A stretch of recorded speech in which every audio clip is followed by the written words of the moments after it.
माँ की देखभाल इमोशनल कहानी।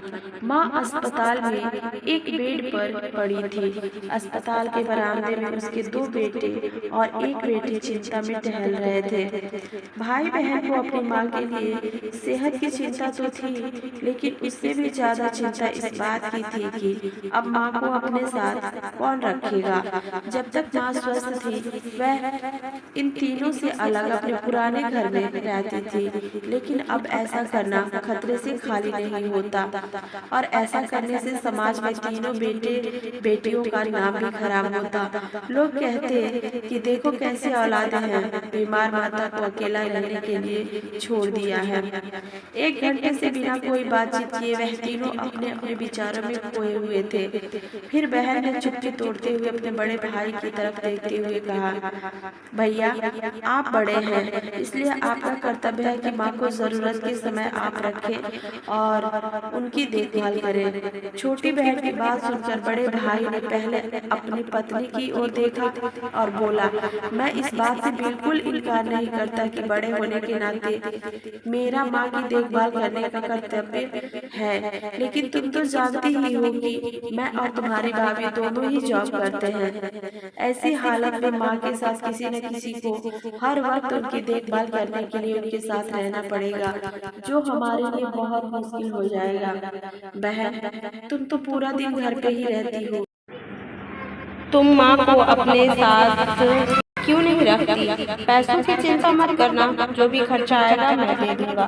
सुशील भैया, आप तो जानते ही हैं कि मैं माँ से कितना प्रेम करती हूँ, लेकिन आप यह भी जानते हैं कि मेरे ससुराल वाले कैसे हैं। मैं यह बिल्कुल बर्दाश्त नहीं कर पाऊंगी कि कोई मेरी माँ को और मेरे भाइयों को भला बुरा कहे।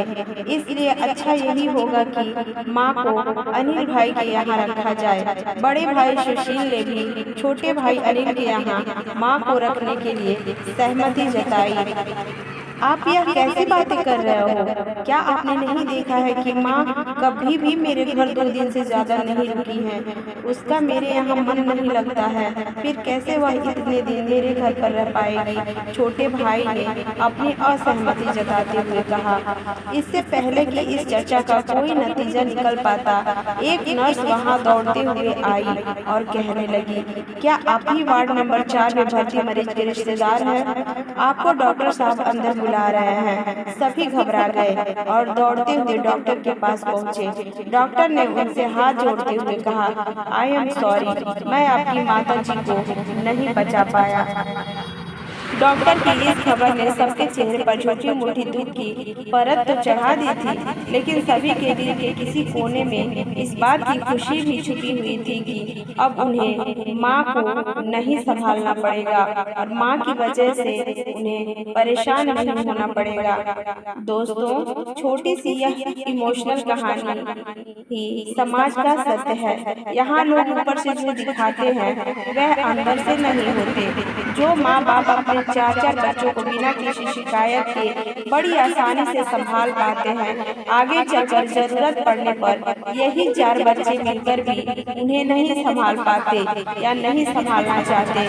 बच्चों को यह बात नहीं भूलनी चाहिए, जैसा वह बोएंगे वैसा ही तो काटेंगे। अगर आज वह अपने माँ बाप के साथ बुरा बर्ताव करते हैं तो उन्हें यह याद रखना चाहिए कि उनके बच्चे भी बड़े होंगे और वह भी बूढ़े होंगे। जो उन्होंने अपने माँ बाप के साथ किया है, उनके बच्चे भी उनके साथ वही करेंगे। दोस्तों, अपने दिल से छल कपट निकाल दीजिए और सच्चे मन से अपने माता पिता की, अपने बुजुर्गों की सेवा कीजिए।